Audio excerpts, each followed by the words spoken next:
ஏசிஐடி பொறுத்த தமிழ் நேயர்களுக்கு புத்தாண்டு மற்றும் பொங்கல் நல்வாழ்த்துக்கள்.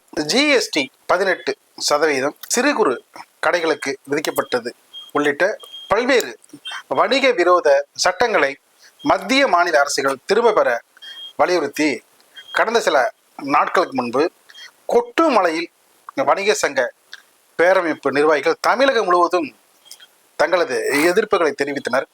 அது குறித்தும் அண்மையில் பெய்த பெஞ்சல் மழை பாதிப்பு 5 மாவட்டங்கள், குறிப்பாக கடலூர், விழுப்புரம், கள்ளக்குறிச்சி, திருப்பத்தூர், திருவண்ணாமலை, கிருஷ்ணகிரி தருமபுரி உள்ளிட்ட மாவட்டங்களை புரட்டி போட்டு வாழ்வாதாரங்கள் கேள்விக்குறியாகி இன்னும் மெல்ல மெல்ல இயல்பு நிலைக்கு வந்தாலும் முழு அளவில் அவங்களை மீள்வதற்கு நாட்களாக காத்திருக்கும் சூழலில் அவங்களுக்கு தள்ளப்பட்டுள்ளனர்.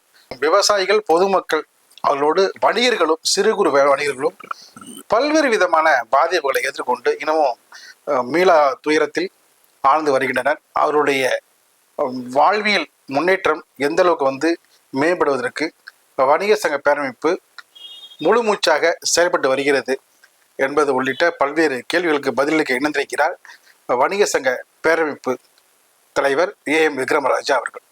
வணக்கம் சார். வணக்கம். நல்லா இருக்கீங்களா? நல்லா இருக்கு. கடந்த சில நாட்களுக்கு முன்பு ரொம்ப ஒரு முக்கியத்துவம் வாய்ந்த ஒரு ஆர்ப்பாட்டம் அனைவருடைய கவனத்தையும் ஈர்த்தது.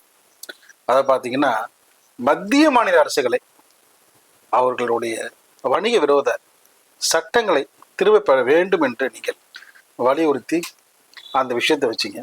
சிங்கப்பூர் உள்ளிட்ட நாடுகளில் பார்த்தீங்கன்னா ஜிஎஸ்டி உள்ளிட்ட வரிகள் பெரும்பாலும் தமிழர்கள் வசிக்கக்கூடிய பகுதிகள், அந்த நாடு சட்டங்களுக்கு, திட்டங்களுக்கு வரிகள், தொழில் வரி, சொத்து வரி எல்லாத்தையும் உட்பட்டு தான் அவங்க மேம்பட்டுருக்கு. அது அந்த நாட்டுக்கு உள்ள விஷயம். நம்ம நாட்டில் எடுத்துக்கிட்டிங்கன்னா, அதாவது சிறு குறு விவசாயிகள், வணிகர்கள், குறிப்பாக தர வாடகை, அதாவது அந்த கடைக்கான வரி உள்ளிட்ட பல்வேறு விஷயம். நீங்கள் அதில் இன்னொன்று சொல்லியிருக்கீங்க, ஆண்டு வரி 6% ஏற்கனவே சொத்து வரி அது செலுத்தி வருகிறோம். அது மட்டும் இல்லாமல் குப்பை வரி, தொழில் வரி உள்ளிட்ட பல்வேறு வரிகளுக்கு அதாவது வணிகர்கள் பாதிக்கு நிலைக்கு ஆளாக்கி வருகின்றனர் அப்படின்னு சொல்லிட்டு ரொம்ப கடுமையான, இதுக்கு முன்பு இல்லாத அளவுக்கு ரொம்ப ஆவேசமாக ரொம்ப 2 அரசுகளையுமே அது விஷயத்தை முன்னெடுத்து பண்ணீங்க. அது தீர்வு காணும் வகையில் அந்த விஷயத்தை போய்கிட்டு இருக்கா, இல்லை ஒரு சம்பிரதாயமாக அதோட நின்று போயிடுச்சா? தமிழ்நாடு வணிக சங்க பேரமைப்பினுடைய போராட்டம் என்பது மிக நிதானத்தோடு, மிக தெளிவாக அந்த போராட்டம் நடைபெற்றது.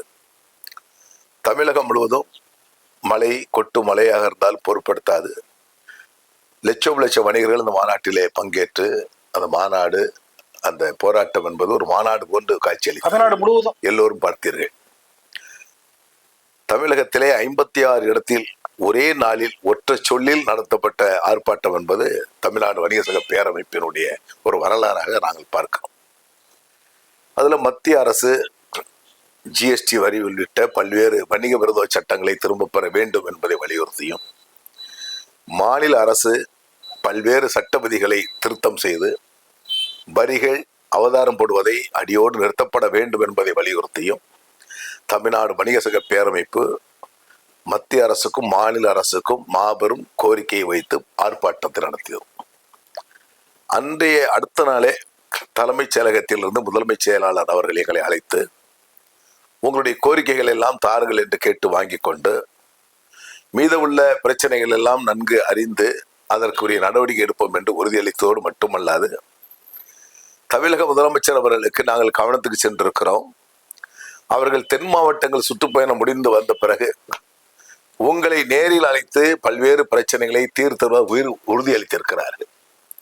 அதே போன்று மத்திய அரசு இணக்க வரிக்கு செலுத்துகின்றவர்கள், 1% வரி கட்டக்கூடியவர்கள், 1.5 கோடிக்குள் வியாபாரம் செய்கின்றவர்கள் தான் 1% வரி கட்டக்கூடியவர்கள். அவர்களால் ஜிஎஸ்டி இன்புட் என்பதை நாம் திரும்ப எடுக்க முடியாத நிலை இருக்கிறது. ஆகவே அந்த சட்டம் தற்காலிகமாக நிறுத்தி வைக்கப்பட்டதோடு மட்டுமல்லாது, ஜிஎஸ்டி கட்டிட உரிமையாளர்கள் கட்டுகின்றவர்கள் ஜிஎஸ்டி கட்ட வேண்டும், கட்டாதவர்கள் கட்ட வேண்டாம் என்பதை ஒரு மலுப்பல் முறையிலே சொல்லி இருக்கிறார்கள். அதை தமிழ்நாடு வணிக சங்க பேரமைப்பு அழுத்தமாக தெரிவிப்பது என்னவென்று சொன்னால், வாடகை கட்டிடத்திற்கு 18% வரி விதிப்பு இணக்க வரி செலுத்துகின்ற வியாபாரிகள் சாமானிய வணிகர்களுக்கு இருக்கக்கூடாது என்பதை மிக வலுவாக அழுத்தமாக தருகிறோம். அதே போன்று ஹோட்டலுக்கு ஜிஎஸ்டி கட்டக்கூடியவர்கள் அதை திரும்ப எடுக்க முடியாத நிலை இருக்கிறது. அவர்களும் இன்புட் எடுத்துக்கொள்ளலாம் என்ற தகவலை கட்டாயம் பதிவு செய்ய வேண்டும் என்பதை தமிழ்நாடு வரிசோடு பேரவையும் தொடர்ந்து வலியுறுத்தி கொண்டிருக்கிறது. எங்கள் போராட்டம் நின்று விடாது. கோரிக்கைகள் நிறைவேறுவது வரை பல்வேறு கட்ட போராட்டங்களை அறிவித்திருக்கிறோம். டெல்லியிலே மாபெரும் பேரணி ஆர்ப்பாட்டத்தை அறிவித்திருக்கிறோம். அதற்கு முன்னதாகவே மாண்புமிகு மத்திய நிதியமைச்சர் அருமை சகோதரி நிர்மலா சீதாராமன் அவர்களை நாங்கள் சந்திப்பதற்கு நேரம் ஒதுக்கி கேட்டிருக்கிறோம். அவர்கள் நேரம் கொடுக்கப்பட்டால் அவர்களை சந்தித்து விவாதம் செய்து அதிலே நிறைவு செய்யக்கூடிய நிலையாக கூட அது இருக்கக்கூடிய வாய்ப்பு இருக்கிறது. ஏனென்று சொன்னால் பல்வேறு கட்டங்களிலே நாங்கள் சந்தித்த பொழுதெல்லாம் எங்களுடைய கோரிக்கைகளை இன்முகத்தோடு கேட்டு நல்ல தருணத்திலே நல்ல பதில்களை தந்து கொண்டிருக்கிறார்கள். ஆகவே நல்ல வாய்ப்பு இருக்கிறது என்பதை நாங்கள் புரிந்து கொண்டிருக்கிறோம். அதே வேளையில் போராட்டம் என்பது நிறைவு பெறும் வரை போராடும், அதில் எந்த தொய்வும் இருக்காது என்பதை தமிழ்நாடு வரிசோடு பேரமைப்பு நான் வலியுறுத்துவதோடு தெரிவித்துக் கொள்ளும். உங்க உறுதியை பாராட்டுறோம். அதே நேரத்தில் மத்திய நிதியமைச்சர் நிர்மலா சீதாராமன் அவர்களை விரைவில் சந்திக்க போறோம். டெல்லியில மிகப்பெரிய ஒரு போராட்டம் நடத்த போறோம்னு சொல்றீங்க. இப்ப நடப்பு கூட்டத்தொடர், பாராளுமன்ற கூட்டத்தொடர், மழைக்கால கூட்டத்தொடர் நடந்துட்டு இருக்கு.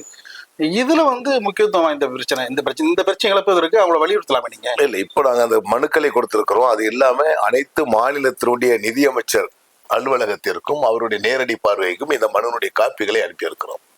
இது காரணம் என்னவென்று சொன்னால் ஒரு மாநிலத்தினுடைய பிரச்சனை அல்ல, இது நாடு தழுவிய பிரச்சனை. இங்கு ஒரு 10 பேர் சேர்ந்து கையை தட்டினால் போராடினால் அங்கு ஓசை கேட்காது.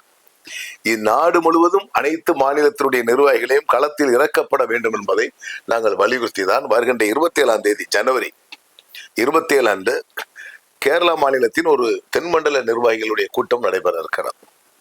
அந்த கூட்டத்திலே தமிழ்நாடு, பாண்டிச்சேரி, கேரளா, ஆந்திரா, தெலுங்கானா அனைத்து மாநிலத்தினுடைய நிர்வாகிகள் கூட்டம் நடைபெற இருக்கிறது. டெல்லி நோக்கி நகர்கின்ற எங்கள் போராட்டம் நகர்கின்ற பொழுது இந்த மாநிலத்தினுடைய தலைமை நிர்வாகிகள் எல்லாம் அந்த ஆர்ப்பாட்டத்தில் பங்கேற்க வேண்டும் என்பதை தமிழ்நாடு வலிசோடு பேரமைப்பு வலியுறுத்தி இருக்கிறது. மேலும் நாடு முழுவதும் இந்த பிரச்சனையை கொண்டு செல்வதற்கு எங்களுடைய மத்திய ஒரு அமைப்பினுடைய தகவலாக அனைத்து மாநிலத்தினுடைய ஒருங்கிணைப்பாக நாட்டினுடைய ஒரு பெரிய அமைப்பாக வணிக சம்மேளன அமைப்பு இருக்கிறது. அதன் மூலமாக எல்லா மாநிலத்திற்கும் அழுத்தம் தரப்பட்டு எல்லா மாநிலத்தினுடைய நிதியமைச்சர்களும் இது சம்பந்தமாக வருகின்ற கவுன்சிலிங் கூட்டத்திலே கூட்டப்பட்ட கவுன்சிலிங் கூட்டத்தில் கேட்கக்கூடிய கேள்வியாகவும் கட்டாயமாக இதை வலியுறுத்த இருக்கிறோம். கடந்த சில நாட்களுக்கு முன்பு பெய்த கனமழை பார்த்தீங்கன்னா வட தமிழகத்தை புரட்டி போட்டு இன்னமும் அதுல இருந்து இயல்பு நிலைக்கு வர முடியாத சூழலுக்கு மக்கள் பெருமளவு தள்ளப்படும். குறிப்பாக கடலூர், விழுப்புரம், திருவண்ணாமலை, திருப்பத்தூர், கிருஷ்ணகிரி, தருமபுரி உள்ளிட்ட இந்த மாவட்டங்கள் அதிக அளவு பாதிப்புகளை எதிர்கொண்டது. அங்கே பார்த்தீங்கன்னா விவசாயிகள் மட்டும் இல்லை, விவசாயிகளோட சேர்ந்து வணிகர்களும் பொதுமக்களும் பாதிச்சிருக்கிறாங்க. அவர்களுக்கு சிறப்பு கவன ஈர்ப்பு விஷயத்தை வரும் சட்டப்பேரவை கூட்டத்தொடரில் வலியுறுத்த வேண்டும் என்று வணிக சங்க பேரமைப்பு நிர்வாகிகள் முடிவெடுத்து செயல்படுவார்களா? கட்டாயமாக. அது பாதிக்கப்பட்ட இடங்கள், குறிப்பாக விழுப்புரம் மாவட்டத்தை நாங்கள் பாதிப்படைந்த பல்வேறு பகுதிகள் நேரடியாக சென்று பார்வையிட்டு மனிதர்களுக்கு உதவிகளை செய்வதாக உறுதியளித்து அங்கு மாவட்டத்தினுடைய மூலமாகவும் பல்வேறு உதவிகளை செய்து கொண்டிருக்கின்றார்கள். சிறப்பு கவன தீர்மானம் தான் அது. இதன் பிறகு தீர்வு கிடைக்கும். நாடு முழுவதும், தமிழகம் முழுவதும் இது போன்ற பிரச்சனை எழுகின்ற பொழுது அரசு இடத்திலிருந்து எந்த உதவியும் வரைக்கும் நாங்கள் பெற முடியாத நிலைக்கு தள்ளப்பட்டிருக்கிறோம். என்ன காரணம்? ஆனால் அரசு ஏதோ மக்களுக்கு தான் உதவி செய்ய வேண்டும், அவர்களுக்கு தான் வீடு இழந்திருக்கிறார்கள், கடை இழப்பை கணக்கிலே வைத்துக் கொள்ளாமல் இருக்கிறார்கள். அதை வலியுறுத்தக்கூடிய வாய்ப்பாக தமிழ்நாடு வணிகோட பேரமைப்பு இந்த பிரச்சனை கையில் எடுத்து வரும் சட்டமன்ற கூட்டத்துக்கு முன்பாகவே மாண்புமிகு முதலமைச்சர் அவர்களையும் அதனுடைய தலைமை அதிகாரிகளையும் சந்தித்து முறையிட்டு சட்டமன்றத்திலே கேள்வி கணையிலே கேட்க வைப்பதற்கும் அழுத்தம் தர இருக்கிறோம். கட்டாயமாக அரசு உதவி செய்ய வேண்டும் என்ற ஒரு அழுத்தத்தை தர இருக்கிறோம் என்பதை தெரிவித்துக் கொள்கிறேன். பார்த்தீங்கன்னா பல்வேறு விதமான மத்திய மாநில அரசியல் செயல்படுத்திக்கிட்டு இருக்க பல்வேறு விதமான காப்பீடுகள் அது பெரிய விஷயங்கள்ல வணிக சங்க பேரமைப்பு அவர்களை ஊக்கப்படுத்துமா இனி வரும் காலங்களில்? ஏற்கனவே நாங்கள் வியாபாரிகளுக்கு அரசு இழப்பீடு தொகையாக ஒரு வணிகநல வாரிய உறுப்பினராக இருப்பவர் காலாவதியான மறைந்து போகின்ற பொழுது அவருடைய குடும்பத்திற்கு 1 லட்சம் ரூபாய் என்பதை 5 லட்சம் ரூபாய் உயர்த்தி கேட்டோம். மாண்புமிகு முதலமைச்சர் அவர்கள் 3 லட்சம் ரூபாயை உயர்த்தி அறிவித்து கொடுத்துக்கிட்டு இருக்காங்க. மேலும் அதை உயர்த்தி 5 லட்சம் ரூபாய் கேட்டுக்கொண்டிருக்கிறோம். விரைவில் அந்த அறிவிப்பு வரும் என்ற நம்பிக்கை இருக்கிறது. அதே போன்று அனைத்து வியாபாரிகளுக்கும் ஒரு இன்சூரன்ஸ் திட்டத்தின் மூலமாக நாங்கள் பயன் தரக்கூடிய வாய்ப்பை மத்திய அரசும் மாநில அரசும் கட்டாயமாக செய்து தர வேண்டும் என்பதை வலியுறுத்துகிறோம். மாநில அரசு எங்களுக்குடைய வரி பிரச்சனைகளை உடனடியாக கூட்டி பேசி ஆய்வு செய்து ஒழுங்குபடுத்திட வேண்டும் என்பதை வலியுறுத்துகிறோம். அதே போன்று மத்திய அரசு இந்த காப்பீடு திட்டம் என்பதை வணிகர்களுக்கு சிறப்பு காப்பீடு திட்டம் என்ற முறையை அமுல்படுத்த வேண்டும் என்பதை தமிழ்நாடு வணிகர்களுடைய பேரமைப்பு வலியுறுத்துகிறது. ஆன்லைன் வர்த்தகம், கார்ப்பரேட் கம்பெனிகள் இருவரும் இணைந்து கொண்டு சுனாமியை அடித்து செல்வது போன்று சாமானியர்களை அடித்து செல்ல இருக்கிறார்கள். ஆனா கார்ப்பரேட் கம்பெனிக்கு ஏற்கனவே கொடுத்த 30% வரியை 22% குறைச்சிருக்காங்க. ஆனா சிறு குறு வணிகர்களுக்கு 18% வாடகை கட்டணத்துக்கான வரி. இந்த வரி விதிப்பு ஏற்கனவே நடைமுறையில் இருக்கிறது. அது இருக்குது. அதாவது இணக்க வரிக்கு தான் கட்டப்பட வேண்டும் என்பதை 10வது மாதத்திலே ஒரு புதிய ஜியோ போடப்பட்டு அது அழுத்தம் தரப்பட. நான் கார்ப்பரேட்டுக்கும் சிறு வணிகருக்கும் உள்ள விஷயத்த சொல்றேன். அதாவது அரசு என்ன நினைக்கிறது என்று சொன்னால், கார்ப்பரேட் கம்பெனிகள் இருந்தால் போதும் என்று எண்ணம் அவர்கள் மனதில் ஏற்படுகிறதோ என்ற சந்தேகம் வியாபாரிகள் மத்தியில் இருந்திருக்கிறது. இதை உடைத்தெறிந்து சாமானியர்களை இந்த அரசு பாதுகாக்கும் என்ற நம்பிக்கையை இந்த அரசுகள் கட்டாயம் தரப்பட வேண்டும் என்பதை வலியுறுத்துவோம். உழவர்களும் வணிகர்களும் இதுக்கு முன்பு இருந்ததை விட இனிவரும் காலங்களில் தீவிரமா கைகோர்த்து செயல்படுவீர்களா? இல்லை, ஏற்கனவே விவசாயிகளும் நாங்களும் கைகோர்த்தான் செயல்பட்டு கொண்டிருக்கிறோம். பல்வேறு போராட்டங்களுக்கு நாங்கள் ஆதரவு தந்திருக்கிறோம். களத்திலும் இறங்கி இருக்கிறோம். அவர்களும் எங்களோடு களத்திலும் ஆதரவுல இருக்கிறார்கள்.